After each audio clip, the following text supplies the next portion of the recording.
Good morning, BA Semester 4. Today we are going to talk about SEC paper Unit 3, topic Folk Tales in India, Styles and its importance in social setup. If you look at your unit, it calls Performances and Folk Tales. So before we move on to any other things, we have to understand what does folk tales mean. So our lecture today begins with meaning of folk tales. आज मैं आपके साथ जो बात कर रही हूँ उसमें मैं आपको बताना चाहती हूँ कि लोक कथाएं किन्हें कहा जाता है, लोक कथाओं की परिभाषा क्या है, या लोक कथाओं के किसे एक लोक कथा कहा जाता है। कथा के तो कई प्रकार होते हैं, लेकिन लोक कथा और लोक कहानियों का एक विशेष प्रकार होता है। अंग्रेजी वालों के लिए अंग्रेजी में लिखा हुआ है, मैं जहाँ यथासंभव अंग्रेजी हिंदी दोनों का प्रयोग करूंगी और आप कृपया इसे ध्यानपूर्वक सुनेंगे।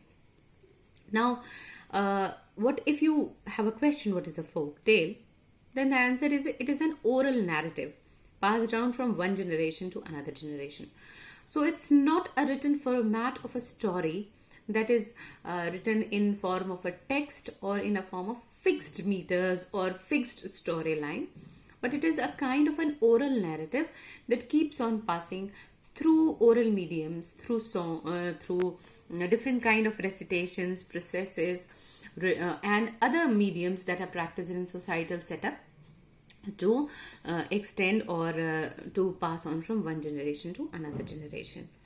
Then secondly, it is circulated and shared since time immemorial, even when there were no written means of communication. You know, it is a long-standing and I believe it is a very absurd concept that we have adopted since the coming of the Britishers, that we often look for written documentation or written proof of something that is there in society. As such, written mediums or print medium was a very late discovery. It was in the period of medieval Europe or coming of modern Europe, that is in the period of Renaissance, that Gutenberg discovered printing press, and printing and writing became a natural art. For long periods, thousands and thousands of years before that, and even after Gutenberg founded the printing press in societies like Africa, Australia, Latin America, larger parts of India, and parts of Europe and parts of Asia, especially the native part, the tribal part, they have been depending on the culture of passing on their information through oral means of communication from one generation to another generation.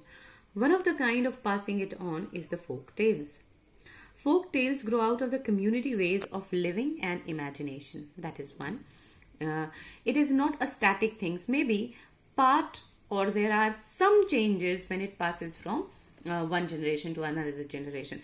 As a man keeps on growing, as anybody that survives on earth keeps on growing, so does a folk tale also grow.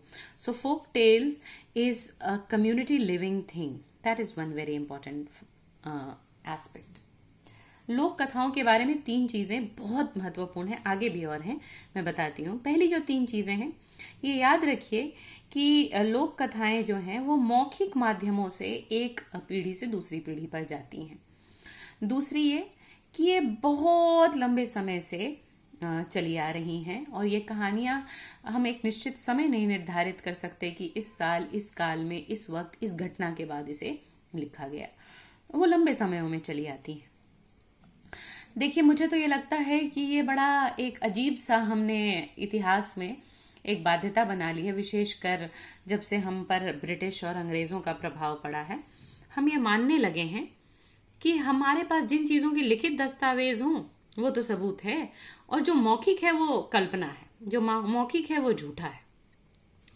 इसीलिए ये जो महत्वपूर्ण कहानियां हैं जो समाज बनाता है और कहानियों के माध्यम से एक पीढ़ी से दूसरी पीढ़ी को प्रदान करता है, हम उसे मान लेते हैं कि वो कहानी है और वो सच नहीं है। और जैसे एक जीवित वस्तु जब तक वो जीवित रहती है उसमें कुछ न कुछ परिवर्तन होता रहता है, इसी प्रकार से ये लोक कथाएं भी हैं। पीढ़ी दर पीढ़ी आप ये नहीं कह सकते कि उसमें कुछ भी फर्क नहीं आया होगा। बोलने के क्रम में, एक पीढ़ी से दूसरे पीढ़ी के पास से जो आप आगे जाता है, तो इस क्रम में उसमें कुछ बातें, कुछ चीजें प्रवेश कर सकती हैं, इसलिए हम कहते हैं वो जीवित है। जैसे जीवित चीजों पर प्रभाव पड़ता है आसपास की चीजों का, उसी प्रकार इस पर भी प्रभाव पड़ता है लोक कथाओं पर। लोक कथाओं के बारे में विशेषकर भारत के संदर्भ में आप कह सकते हैं कि बहुत सारे लोकगीत होते हैं, बहुत सारे लोक कला शैलियां होती हैं, बहुत सारे ऐसे मिथक कहानियां होते हैं, या फिर हमारे नायकों की दास्तानें होती हैं, या परिकथाएं होती हैं। इस तरह के कई प्रकार के आप देखेंगे कि लोक कथाएं होती हैं। लोक कथाओं में एक अलग सी बात यह भी है कि इसमें कई बार हम ऐसे भी कहानियां देखते हैं जिसमें आपको धोखा दिया गया, ताकि आप धोखा न खाएं, आप इसकी सीख प्राप्त करें। कई बार ऐसी कहानियां जो आपको अपने जीवन काल में कुछ सीखने का मादा देती हैं, वो हैं। जो आप में नैतिक मूल्य डाल पाएं, वो हैं। जो आप में ताकत, जोश पैदा करें, वो हैं। तो इन जो लोक कथाएं हैं, इनका बहुत बड़ा महत्व है, और ये मौखिक स्रोतों के माध्यम से एक पीढ़ी से दूसरी पीढ़ी तक पारित होती। क्योंकि मौखिक है तो आप कितना हिस्सा याद कर पाते हैं और उसका कितना बांट पाते हैं, ये बहुत जरूरी होता है लोक कथाओं को एक सबूत के रूप में बनाने में। लेकिन जिस तरीके से लोक कथाओं को कहे जाने की शैली है, वो इतनी आसान होती है कि जिस भी समाज में एक बच्चा पल रहा, बढ़ रहा होता है, वो आसानी से इन पात्रों को समझ लेता है और वो घटनाओं को समझ लेता है और दोबारा कह भी सकता है। तो ये कथाओं को कहने का एक बड़ा आसान और सशक्त माध्यम है। और एक बहुत इंपॉर्टेंट बात कि जो एक कुछ कहानियां ऐसी होती है जिसको हम क्लासिक कहानियां कहते हैं, जिसको नहीं भूलना चाहिए, और जो बड़ी मजेदार हुआ करती हैं, जिनके अंदर में वो मूल्य होते हैं, वो गुण होते हैं जो समाज अपने लोगों में देखना चाहता है, उन गुणों का समावेश होता है। आमतौर पर किसी भी समाज में लोक कथाएं इसलिए कही जाती हैं कि वे अपनी साझे इतिहास को, अपनी साझी संस्कृति को, नैतिक मूल्यों को, अपनी परंपराओं को रेखांकित करें, उन्हें अपनी अगली पीढ़ी को समझाएं, और इस प्रकार अपनी चीजों का पीढ़ी दर पीढ़ी आगे बढ़ाएं। So there are actually, if you look at all those aspects of it, there can be various types of, there is not a common story plot that you cannot every time say that a folk tale is always about a heroic thing or a legend, or it is always associated with religion. While in terms of India, it can be said many a times that it is associated with religion, but not every time. It may comprise of a trickster tale, fables, morals, tales of valor also. There might be myths, there might be legends, there might be folk art, there might be folk songs. So one has to remember that there are ways there are many ways of passing on a folk tale. You can depict a folk tale in kinds of painting, as Madhubani paintings, so, or Rajasthani painting, or kind of things like that, or Mathura style of painting. So there are types of painting. So these are classic stories, and they imbibe traditions. The traditions that one generation wants that the other generation should know about these stories, these moral values. So these are important aspects of folk tales. So what is the importance of folk tales? So let's come to that point. Folk tales are important to transfer and maintain the cultural contact between one generation to another generation. Now, one thing that is very tricky about them, that they are not discernible from the myths, and that is one aspect. And especially it is tales of trickster where one is duped and there are heroes. There is always a background belief, how about tribal origins and the relationship of man and God. So there are fables, there are tales, there are conscious fictions. You can understand they are fictitious stories, but you even understand why consciously these fictitious stories have been created, because they want to inculcate the moral values in one generation. Then another thing is Animals abound here, whether in their natural form or anthropomorphized, so that they sometimes men and sometimes beasts. So very important aspect, and especially in the areas of Latin America and Africa, you see that these are very common. Even in tribal India, this kind of folk tales story is very important, where men is not living in a society where there are only human beings, but animals are also a part of it. So at times man is a man, at times it is a beast. So these are common things that you have to know about these stories that are doing rounds. Then there are adventure stories there. I'll not deny that there are exaggerations in or marvels of all kinds, world journeys, narratives, marriage, sexual adventure also. So although religion is a very important part, but it's not always that sexual stories are not mentioned. There are at times laced in facts or in hidden kind of comments they are said. तो लोक कथाओं का महत्व इसी बात में है कि वो संस्कृतियों को आगे बढ़ाते हैं. इसीलिए लोक कथाओं में आप देखिएगा कई बार आपको पता चलता है कि ये जो बात है ये वास्तविकता नहीं है, ये काल्पनिक है. लेकिन काल्पनिक होने के साथ साथ आप उसी वक्त ये भी समझ जाते हैं कि क्यों इस कल्पना को गढ़ा गया है. समाज इस प्रकार की कल्पना को क्यों गढ़ता है? क्योंकि वो कुछ मूल्य डालना चाहता है. वो समाज को सिखाना चाहता है कि कैसे आप बेवकूफ ना बने, कैसे ईश्वर और मनुष्य के संबंधों को समझें. अफ्रीका में, लातिन अमेरिका में, ऑस्ट्रेलिया में, यहाँ तक कि भारत के कबीलों में आप ऐसे कई सारी लोक कथाएं, जिन्हें परी कथाएं भी कहा जाता है, ऐसी आपको मिल जाएंगी, जिसमें मनुष्य को सिर्फ मनुष्य समाज के रूप में नहीं देखा गया है. वो एक ऐसे समाज के रूप में भी देखा गया है जहां उसका जानवरों के साथ संबंध है, और कई बार वो कई रूप धरता है. मनुष्य से वो जानवर होता है, जानवर से मनुष्य होता है. तो इस प्रकार के जो प्रकृति है उसकी रहती है. तो जो विशेषता है क्या है इन लोक कहानियों की? लोक कहानियों की विशेषता है कि जहां लिखित कहानियां हैं उसमें एक मानक तरीका होता है लिखने का. आपको पता होता है कि ये किसने लिखा, किस समय लिखा, कहां से लिखा. लेकिन एक लोक कथा में आपको इन सारी चीजों का उसका कोई मानक तरीका नहीं होता. उसका कोई आपको पता नहीं होता ये किसने लिखा या उसका लेखक कौन है. उसका एक निश्चित समय या निश्चित स्थान नहीं होता, और हमेशा ही वो एक पीढ़ी से आराम से दूसरे पीढ़ी में चली जाती है. कई बार तो आप देखेंगे कि एक ही कहानी आसपास के क्षेत्रों में अलग अलग तरीकों से सुनाई जाती है. मैं आपको एक एग्जाम्पल दूं, और बड़ा अच्छा एक आर्टिकल है बद्री नारायण का, मेला लीला पॉलिटिक्स में. वो बताते हैं कि एक रेशमा चूहड़मल की ही स्टोरी. एक रेशमा और चूहड़मल जो हैं वो यादवों के नायक हैं, और लोरिक भी हैं. लोरिक की कहानियां, रेशमा चौहड़मल की कहानियां हैं.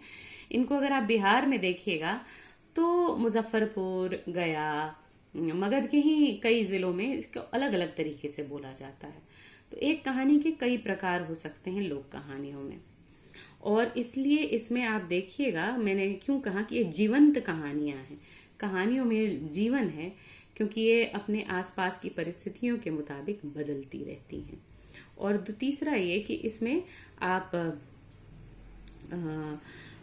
बहुत सारे सब टाइप्स हो सकते हैं, और कई सारे ऐसे, मैं ये तो नहीं कहूंगी कि संपूर्ण इतिहास पता चल जाएगा आपको इन कहानियों में, लेकिन इसके बड़े हिस्से में इतिहास के कुछ छिटपिट अंश मिलेंगे जिससे आप पुरानी महत्वपूर्ण बातों के बारे में जान पाएंगे. So of course why do we study these folk tales in history? It is very important because although I'll say not important and complete detail of a historical event would be narrated in these kind of stories, but there would be assurances, hints and clues that would help you out in fixing it. A very important aspect of these folk tales are that they are anonymously written. You never know who's the author. You never know which time. It always say long time ago, once upon a time, or long years back. It starts like that. So this is how it starts. So this is a very important aspect of folk tales, that they are stories that are continuous and that can be narrated without giving credits to the author. Now I'll tell you about a few examples of Indian heroes from the folk tales. Basically, religion, I told you, religious texts like stories from Ramayana and Mahabharata constitute a larger part of folk tales, especially those prevalent in the Hindu world in India. And in these caste subsystems, heroes, regional heroes, local folk, and tribal heroes, all are mentioned in these stories, and these are collective histories. You remember it? These are collective histories. In the tribes of India, like Santals and the Gonds, they have their own kind of heroes. As say in Santals, they have a hero called Bir Kherwal and Bidu Chandan. Gonds have their own folk hero who's called Chittal Singh Chatti. Banjara's folk hero is Lakha Banjara or Raja Isalu. So you have these kind of, you believe that these tribes don't have a heroes, but definitely they have a heroes, and their heroes have done valorous tasks.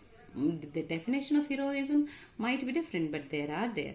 So Banjaras, there are some kind of stories in Banjaras where are heroine centric. So it's not always heroes, but heroines are also mentioned. So women are not missing from these folk tales. It's not exclusive about the male bastion.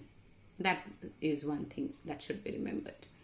तो भारत में अमूमन जो लोक कथाएं हैं वो रामायण और महाभारत की कहानियों से निकलती हैं, जो संस्कृत में थी, मुख्य तौर पर जो हिंदू भारत है।